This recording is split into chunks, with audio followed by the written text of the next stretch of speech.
non si raccontano le solite storie, qui si dà voce a quelle dimenticate.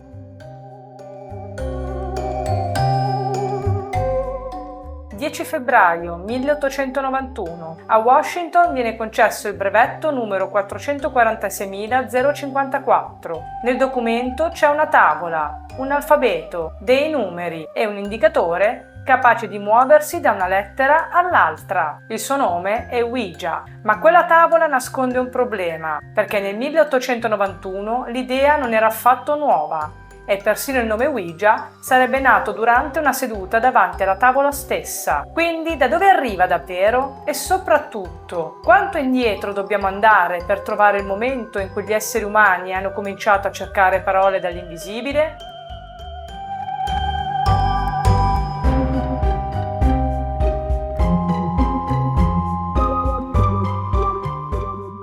L'idea di interrogare ciò che si trova oltre il mondo visibile attraversa praticamente tutta la storia umana. Nel mondo greco esistevano luoghi nei quali si cercava il contatto con i morti. Nell'Odissea Ulisse compie un rituale per interrogare Tiresia. Gli oracoli davano voce agli dei, ma interpretare un presagio è una cosa, ottenere delle parole è qualcosa di diverso, ed è qui che dobbiamo allontanarci dall'Europa e andare in Cina. Secoli prima delle talking board americane esisteva una pratica chiamata Fuji, scrittura spiritica. Una superficie veniva preparata con sabbia o cenere. Due persone sostenevano insieme uno strumento dotato di una punta. Veniva formulata una domanda, poi si aspettava. Lo strumento cominciava a muoversi, la punta tracciava dei caratteri, una terza persona osservava e trascriveva. Quelle parole potevano essere attribuite a spiriti, divinità o immortali. Il Fuji attraversò secoli di storia cinese e assunse particolare importanza in alcuni ambienti taoisti e non veniva utilizzato soltanto per ottenere un sì o un no. Attraverso quelle comunicazioni venivano attribuite all'invisibile poesie, insegnamenti morali e persino testi religiosi. Tra le figure legate alle antiche tradizioni di scrittura spiritica troviamo anche Zigu, la fanciulla viola, una divinità popolare cinese dalla storia particolarissima, associata originariamente persino alla latrina domestica. Una fanciulla viola che abita nella latrina, vi ricorda qualcuno? Una specie di antichissima Mirtilla malcontenta di Harry Potter. Curiosa coincidenza, vero? Soprattutto le donne potevano rivolgersi a lei durante determinate festività per ricevere responsi. Con il passare del tempo, la scrittura spiritica entra anche negli ambienti dei letterati. Si interrogano divinità, si cercano insegnamenti, si attribuiscono versi agli spiriti di antichi poeti. Non era una Ouija e non esiste una linea storica che permetta di affermare che la tavola americana discenda direttamente dal Fuji, ma il parallelismo rimane affascinante. Secoli prima della Ouija troviamo già delle mani appoggiate a uno strumento che si muove per produrre parole. L'oggetto cambierà, la domanda rimarrà.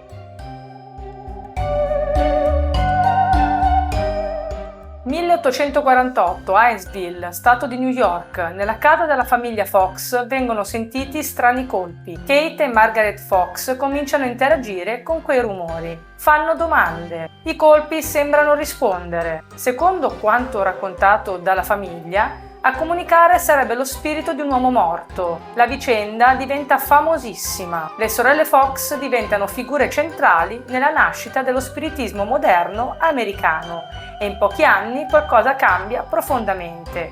Il contatto con l'aldilà entra nei salotti. Le persone si riuniscono intorno ai tavoli, aspettano colpi, movimenti, messaggi e non dobbiamo dimenticare il periodo storico. Molte famiglie conoscono intimamente il lutto. L'idea che la morte possa interrompere il corpo senza interrompere completamente la comunicazione esercita una forza enorme, ma comunicare attraverso dei colpi è lento. Per ottenere una parola bisogna recitare l'alfabeto e aspettare il segnale sulla lettera corretta. A, B, C, D, un colpo. Si segna la D, poi si ricomincia. È inevitabile che qualcuno cerchi un sistema più diretto ed è qui che cominciano a comparire planchette e tavole alfabetiche. Le lettere sono già tutte davanti ai partecipanti. Adesso qualcosa deve soltanto indicarle.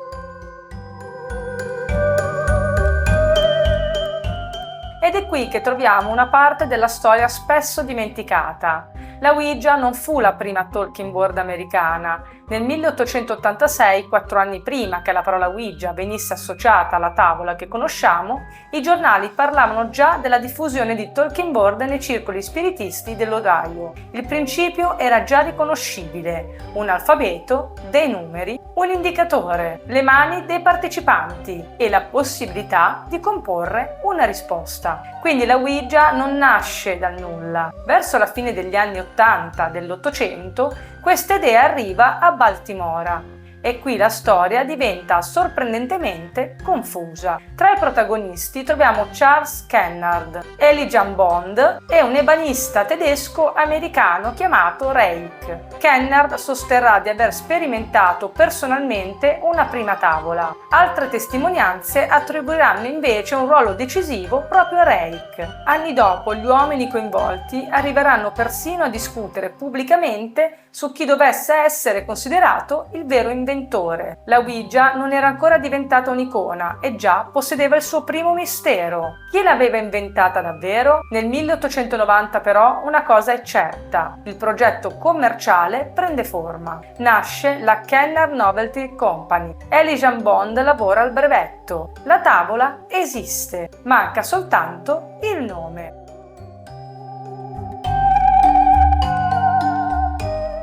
Ed è qui che compare una figura fondamentale, Ellen Peters Novers, cognata di Elijah Bond. Il suo nome oggi è molto meno famoso di quello degli uomini legati alla Ouija, eppure occupa un posto centrale nella storia della tavola. 25 aprile 1890.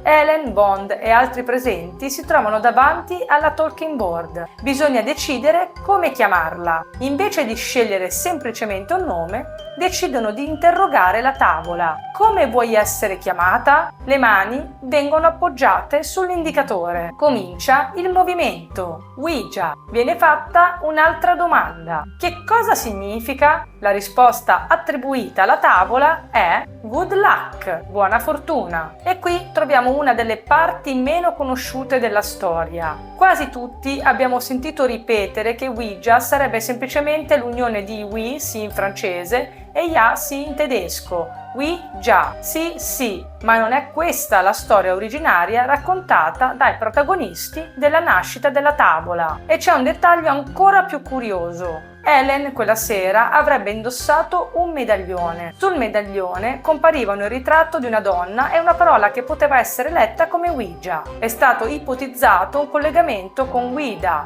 pseudonimo della scrittrice Maria Louise Remé, che Ellen ammirava. Forse quel nome era già davanti ai suoi occhi, o forse no. Ciò che rimane nella storia della Ouija è la scena. Alla tavola viene chiesto il proprio nome e la risposta è Ouija.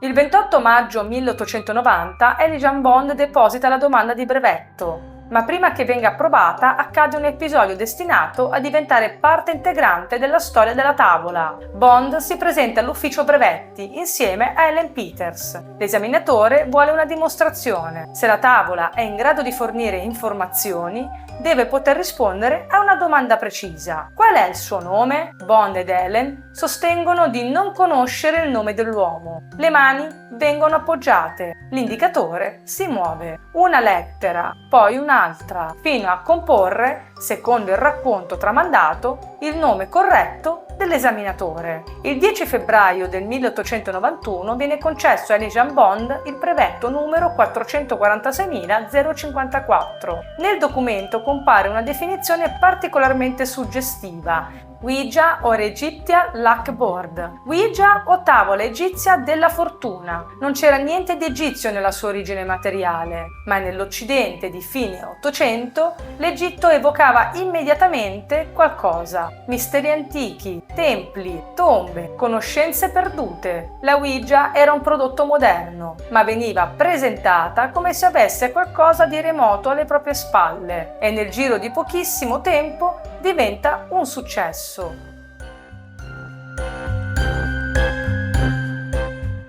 La Ouija nasce in un momento storico perfetto, perché alla fine dell'Ottocento l'interesse per l'esoterismo non appartiene affatto ai margini della società. Nel 1875 Elena Petrova Blavatsky aveva contribuito a fondare a New York la Società Teosofica. Nel 1888 nasce a Londra l'Hermetic Order of the Golden Dawn, Kabbalah, astrologia, tarocchi, alchimia, magia cerimoniale. Tra i suoi membri passeranno anche William Butler Yeats e Aleister Crowley. Poi c'è Arthur Conan Doyle, medico, creatore di Sherlock Holmes e uno dei più celebri sostenitori dello spiritismo del suo tempo. Partecipa a sedute, tiene conferenze, scrive di spiritismo. Questo è il mondo nel quale la Ouija diventa famosa, un mondo nel quale la modernità e l'occulto non vengono percepiti necessariamente come opposti. Il telegrafo permette già a un messaggio di attraversare distanze enormi. Il telefono permette di ascoltare la voce di una persona che non si trova nella stanza. L'elettricità rende utilizzabile una forza invisibile. E nello stesso periodo migliaia di persone si chiedono se possa esistere un altro tipo di comunicazione, una comunicazione tra piani differenti. La Ouija rende questa possibilità accessibile a chiunque. Non devi appartenere a un ordine iniziatico, non devi conoscere formule, non devi avere una medium in casa. Metti la tavola sul tavolo, appoggi le dita e fai una domanda.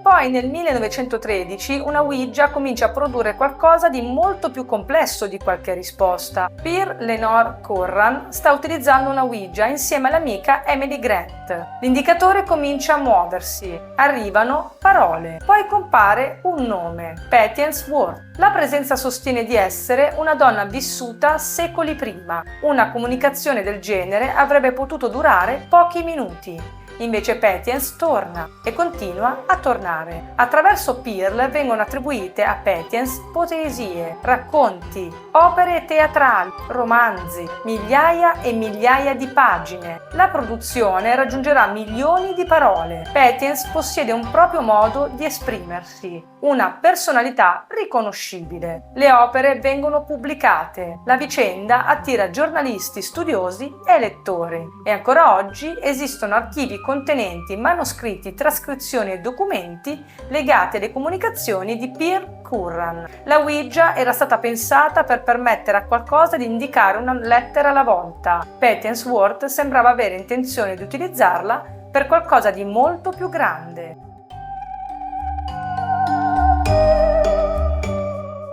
Poi arriva la Prima Guerra Mondiale. Milioni di persone muoiono, intere famiglie convivono con l'assenza e lo spiritismo acquista un significato ancora più profondo. La domanda rivolta all'invisibile non riguarda necessariamente il futuro, a volte è semplicemente: sei ancora qui? Arthur Conan Doyle perde durante quegli anni persone a lui vicinissime, compreso il figlio Kingsley. Il suo interesse per lo spiritismo diventa ancora più intenso ed è facile comprendere perché strumenti come la Ouija esercitassero una simile attrazione. Una persona poteva sedersi nella propria casa, pronunciare un nome, aspettare e vedere se qualcosa si muoveva.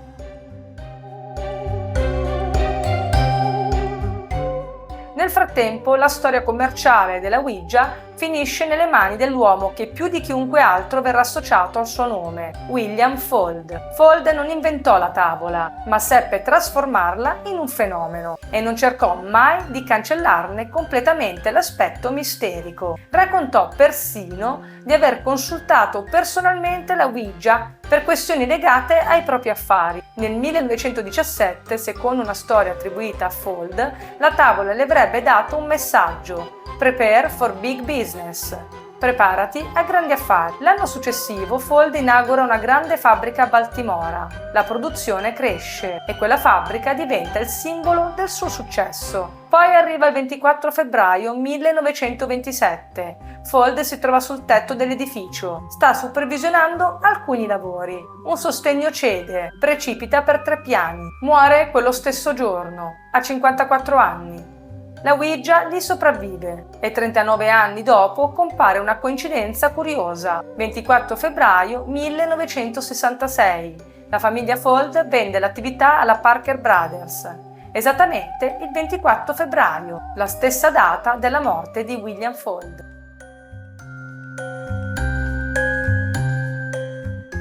Ma allora, che cosa c'entra il diavolo con la Ouija? Alle sue origini praticamente nulla. E per capirlo dobbiamo ricordare una cosa che va molto oltre questa tavola. La magia non nasce nell'Ottocento, la divinazione non nasce nell'Ottocento e gli esseri umani non hanno certo aspettato la Ouija per tentare di parlare con morti, spiriti e divinità. Lo abbiamo appena visto. Grecia, Cina, oracoli, necromanzia, scrittura spiritica, pratiche popolari. Per gran parte della storia il rapporto con l'invisibile appartiene anche alla vita quotidiana delle persone. Poi cambiano le religioni dominanti, cambiano le istituzioni e cambia soprattutto chi possiede il diritto di stabilire quale contatto con il soprannaturale sia legittimo e quale no. Nel mondo cristiano molte pratiche precedenti non scompaiono improvvisamente, vengono condannate, trasformate in superstizione, associate alla stregoneria, oppure interpretate attraverso una nuova figura, il demonio. Ed è un passaggio fondamentale, perché se puoi convincere qualcuno che dietro una pratica proibita non esiste semplicemente un'altra tradizione spirituale,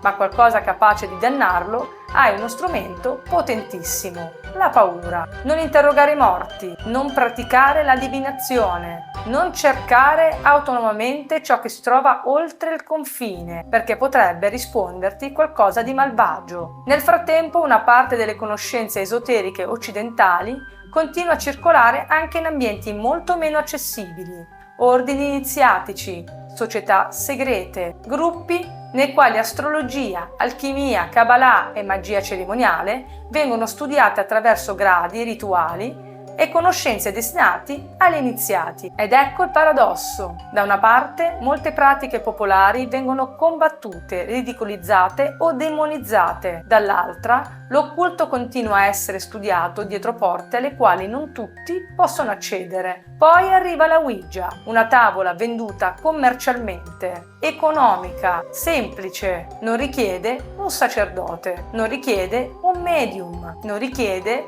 di appartenere a un ordine iniziatico, non richiede alcuna autorizzazione. La compri, la metti sul tavolo, appoggi 2 dita e fai una domanda. Ed è proprio questo che la rende culturalmente così interessante.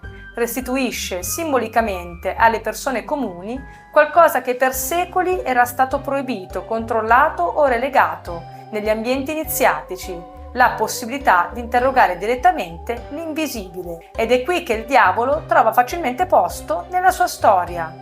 Non perché fosse disegnato sulla tavola, non perché Elijah Bond avesse inventato uno strumento satanico, ma perché il vecchio avvertimento era già pronto. Non sai che cosa stai chiamando. Per decenni però la Ouija continua a essere venduta anche come passatempo. Nel 1920 Norman Rockwell raffigura sulla copertina del Saturday Evening Post un ragazzo, una ragazza, la tavola sulle ginocchia, quasi una scena romantica. Poi arriva il 1973, l'esorcista. Reagan utilizza una Ouija, crede di parlare con Capitan Hood e quella presenza si rivela tutt'altro che innocua. Il cinema prende una paura religiosa antichissima e le consegna un'immagine potentissima. Ouija, demone, possessione e diavolo. Da quel momento separarli dall'immaginario popolare diventa difficilissimo. E così una tavola nata nel mondo dello spiritismo finisce per essere ricordata come una porta verso l'inferno. Ma quella porta sulla Ouija originale non era mai stata disegnata.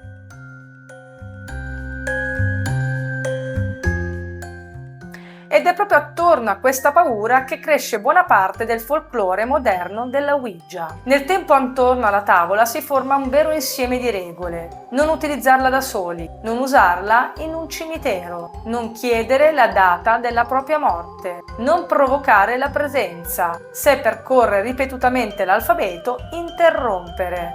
Se traccia continuamente una figura a 8, chiudere la comunicazione. Le tradizioni cambiano, alcune regole compaiono in epoche differenti, altre vengono tramandate oralmente, ma una ritorna continuamente. Quando la seduta termina, bisogna salutare. La planchette viene portata verso una parola, goodbye, addio. Nel folklore esoterico moderno della Ouija non rappresenta soltanto la fine di una conversazione, rappresenta la chiusura, la separazione, il ritorno del confine. Si apre uno spazio, si comunica, poi quello spazio deve essere chiuso ed è forse per questo che quella semplice parola stampata sulla tavola è diventata una delle parti più inquietanti dell'intero oggetto, perché se esiste un modo per dire addio, significa che almeno simbolicamente qualcuno era stato invitato a rispondere.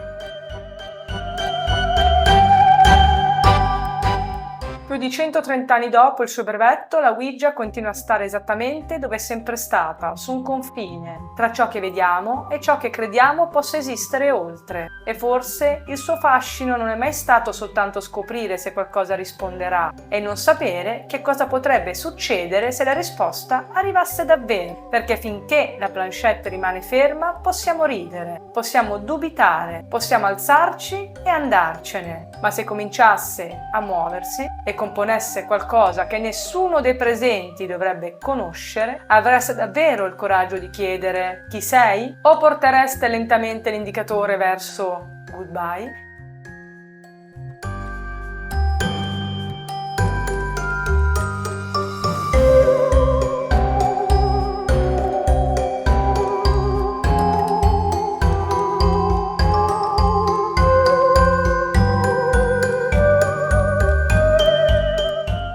Se ti piacciono le storie che non vengono addolcite, iscriviti al canale e lascia un like. Qui si raccontano le storie che non finiscono nei libri per bambini.